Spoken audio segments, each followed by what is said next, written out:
Marcy Lundy. Today is Tuesday, March 12th, 2024, and this is the Cult of Kindness podcast. I'm excited because one of my favorite parts of the Cult of Kindness is when I get to have the beautiful Pauline Raphaela join me. So please welcome back, Pauline Raphaela. Thank you, Marcy, and thank you to your listeners. It's always my pleasure to be here. Yes. So this is the parallel perspective with Pauline, as we call it. And as I introduced last week, the book of the month for March is Control Your Mind and Master Your Feelings by Eric Robertson. And I feel as though Pauline is the perfect fit to have the conversation about overthinking and trying to really not get lost in our own minds and our own thoughts. Pauline, if you could tell us how, first of all, why do we get so wrapped up, and not even in the good thoughts, we get wrapped up in overthinking about the most horrible things, be it true or not? Why do we do that? So it's so funny because my book isn't about this. However, the work I do as an energy healer has so much to do with how we think Right. and what we think and why we think it. Mm-hmm. And so there's many reasons why do we get wrapped up in negative thinking? Right. Because because that's what we're surrounded with. Number one, Mm, I mean, there's yeah. so many reasons why, but number one, that's what we are surrounded with. Right. And and for decades, if you've listened to the news, I mean, if I can think back 20 or 30 years and saying, why is the news always negative? Why aren't they reporting more positive things that are happening? And Right. so we're surrounded by negativity. Yeah. And that's just one reason. And that negativity, the energy of that negativity seeps into our energy field. Mm, And when it seeps into our energy field, it becomes part of us, right. whether it's always negative emotions like sadness or anger, Right. or whether it's thinking thoughts, part of the brain, right? It's Yes. like we're being conditioned. I mean, that's one reason. Right. And then, Horrible. and then, of course, there's ancestral patterns, generational patterns. If your mom and Mm, dad, your grandparents were angry people, or always saw, oh, the world is not a safe place to live. It becomes part of our brain programming. oh gosh. Do you remember Michael Landon? I do. Yeah. So when I was maybe 11 or 12, I remember watching like his story on E, and something that stuck with me. I just thought it was so great. He was saying how he was raised poor. He Hmm. wanted to make sure that he didn't have that experience as an adult. And one of the thing that got me, he was like, you either give in or you say, I'm going to change it. And I thought that's so true, because you either say, oh, this is who I am, this is who my family's been, I'll just continue this, or you decide to change it. I thought that was so powerful. It is powerful because it does become a choice, Yeah. Marcy. I just said this to someone this morning. I said, what do you want to believe? Right. So it starts with a choice, and then there's some work to do, Mm-hmm. right? To rewire the brain, to Right. rewire the thinking process, because it is like an addiction, like Wow. anything else. You start thinking negatively, and it just becomes a routine pattern. And Mm. it's easier to do that than it is to think positive, because being positive is always a little bit like against the grain, but many of us have mastered it. It's almost Right. like a fish swimming upstream, but we get there. We have Sure. to do some work, and we have to uncover and discover where some of this came from. Sure. What do we do if, in general, like we are trying to be positive, but like you said, that's going against the grain? And then you have, let's just say, energy trying to disrupt that all the time. And it becomes like going uphill, and you just slowly feel what you do being sucked out of it. And you don't even want that. And that's our challenge, is Yeah. not to let the external energies siphon our desire for positivity, because it can Mm-hmm. do that.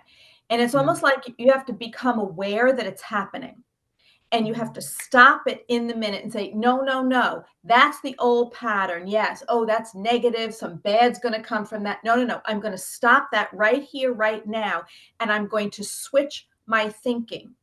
Now, switching your thinking to something positive, if it's too drastic, it's going to Right. be difficult.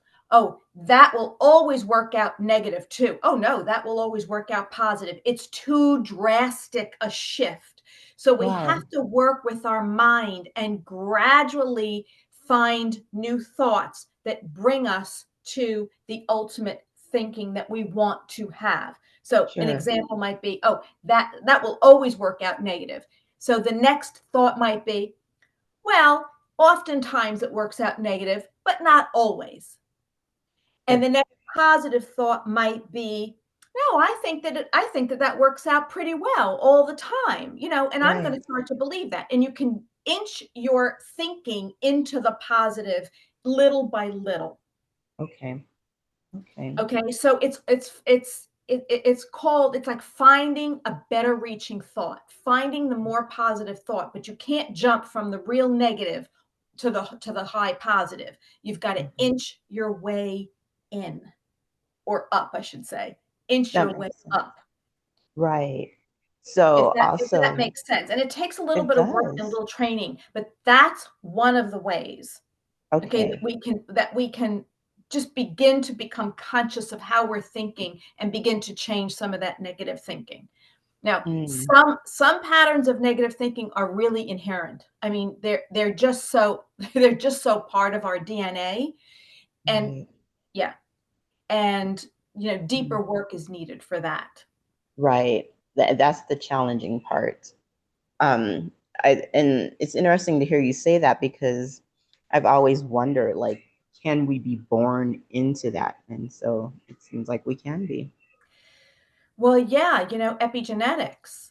Yeah. So we're born with hereditary disease patterns, right? So Yeah. if you have breast cancer or colon cancer in your family, there's always a concern that you're going to get it because maybe a parent had it and a grandparent had it. But we Right. have these thinking patterns and behavioral patterns in the same way. Right. So So becoming aware of it. yeah. And I'm just thinking about, unfortunately, if you're a Black American, you have slavery in your past, and you may current day try to navigate the world as normally as possible, but there's always something in the back that's sort of a thing that you don't know what it is. And unfortunately, you're holding on to that.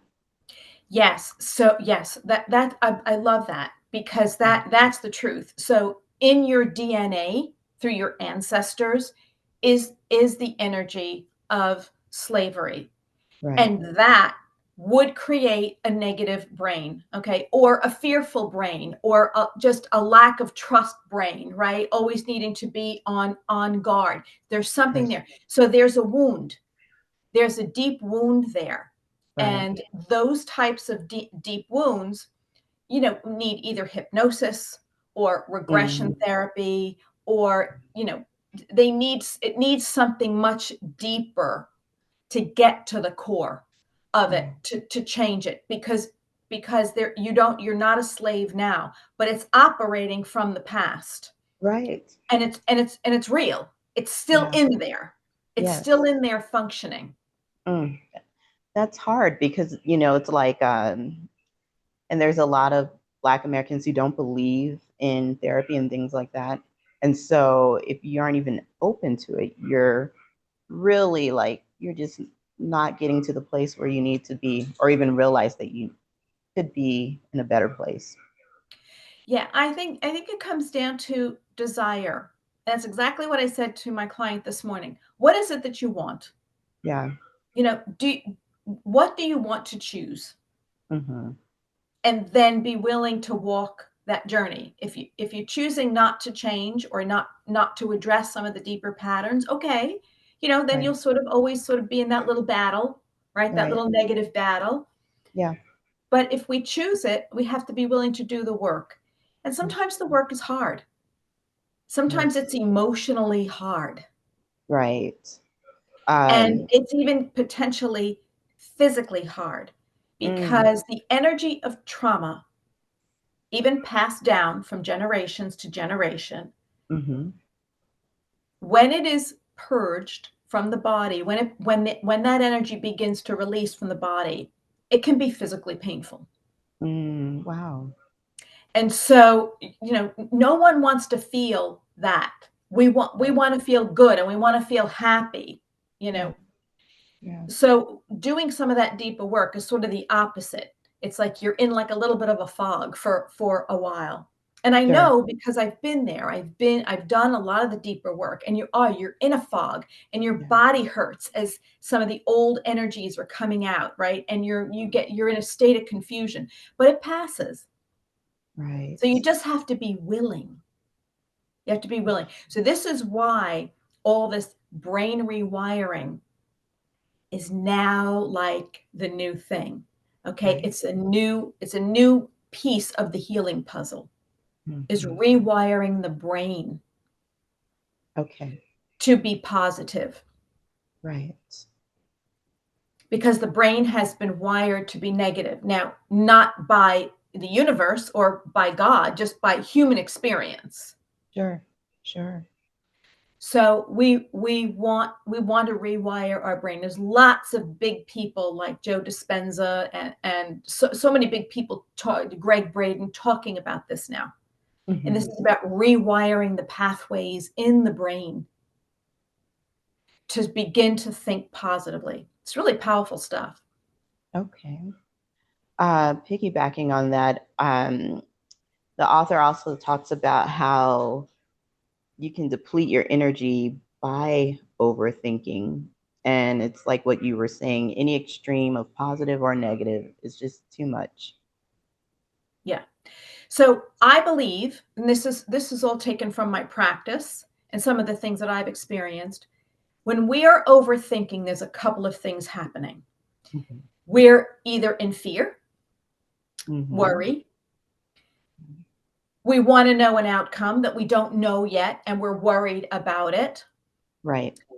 We want to control the process for safety guarantee, all right, that it's Right. going to work out the way we want, and we start overthinking and overthinking and overthinking. Okay? Yes. And there can Yes. be trauma underneath that, as we just discussed. I mean, it could be a trauma that happened in this lifetime, or it could be a generational trauma. And Mm-hmm. so that can be there.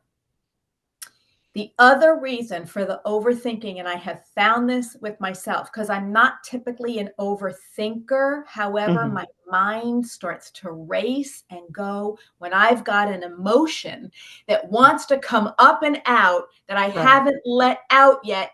And then my brain is like going around this cycle and thinking, Mm-hmm. thinking. I'm like, oh my God, I got to get out of my head. I got to get out of my brain. But what I Yeah. know is that there's an emotion that wants to come up. And that Mm. emotion can be sadness, it can be anger, it can be disappointment, it can be anything. Yes. So that's how I see this overthinking pattern. And then, of course, if you were genetically handed down, if you watched your mom and your dad or your grandparent overthink, then you have learned that that's how to be. Absolutely. Absolutely. Yeah, my mom is always telling me that, like, she's like, I'll go to bed and then I spend the next hour thinking about like anything. It's like, that's horrible. Yes. And so, the brain is also processing everything that happened that day, Hmm. and everything that might have happened 1 or 2 days prior to that, that maybe Hmm. wasn't resolved or is just still floating around there. And Sure. the brain is also thinking about, all right, what's going to happen tomorrow? Yeah. Yeah. So, we have to learn really meditative, quieting the body practices, quieting the mind and quieting the body practices, Mm, and that will help. okay.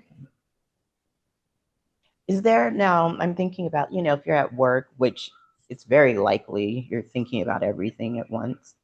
It is there a way where if you're in a space where you can't do necessarily a meditation that's more intimate, is there a way you can do a form of meditation in a public setting that just to calm yourself? It's interesting. Yes, you can use your breath. Hmm. You can use your breath. I Okay. remember being in a class many, many years ago when I was studying for my master herbalist degree, and we were a class of maybe 20 people.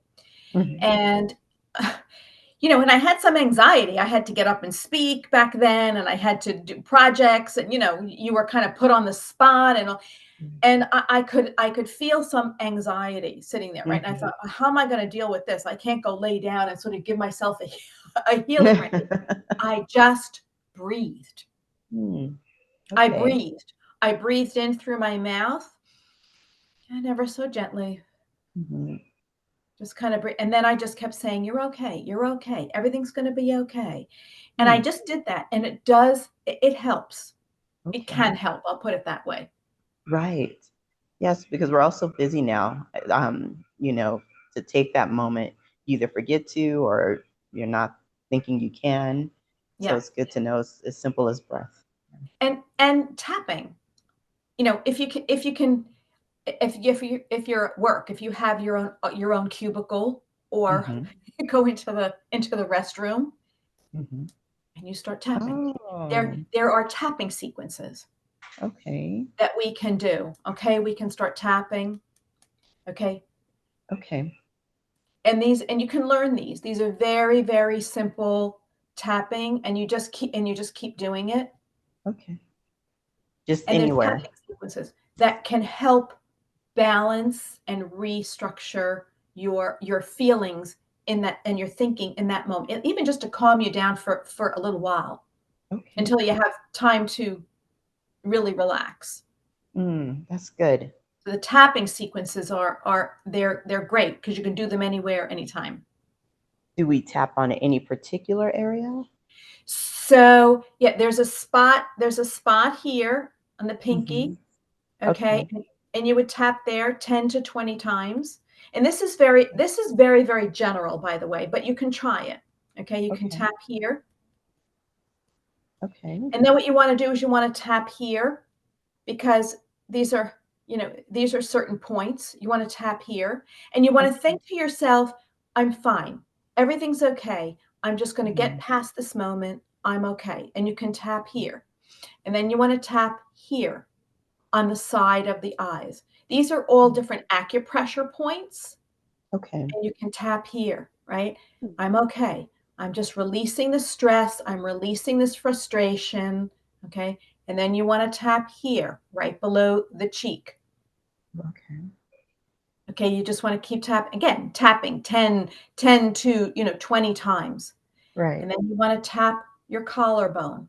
This is a very, very simplified tapping sequence. I like to add tapping into the heart Mm. because that helps to calm us down. So just doing that right now, Marcy, do you feel a little shift? Oh my gosh, I do. Yes. Okay. So Yes. imagine if you could spend a couple of minutes doing that 3 times. You can calm down. You can sort of shift your energy. Beautiful. Yeah. Beautiful. Well, Pauline, I mean, every time, and I am not exaggerating, every time I get the chance to talk with you, it's right on time. I'm able to connect on a level beyond the podcast. And I'm just so happy that I'm able to also have you on, put your perspective, your breath of fresh air that I know that my audience enjoys and I especially enjoy as well. Oh, well, thank you so much. I'm always happy to be here. I just want to add too that The power of self-love, in my view, is like the cure-all. So when you Yes. begin to sort of embark on that journey of self-love, I am worthy, I am good enough, I'm capable of becoming anything, anyone I want to become, I'm capable of overcoming any limitation that I have. I'm capable of that. I think Beautiful. having that hope and that knowing inside that you can, because the truth is you can, and I'm Yeah. not saying it's always easy, but you Right. can sort of Right. lift us up in the moment. Thank you. Thank you so very much for being on. Like I said, you calm me instantly. So I know that you're equally received well by the audience. And Oh, it's my pleasure. It's my yes, pleasure. yes. All right, all. This has been The Cult of Kindness with Pauline Raphaela and the Parallel Perspective. Again, thank you so much, Pauline. So many blessings to everyone. Much love. Thank you, Marcy. Thank you. Much love. Take care. You too.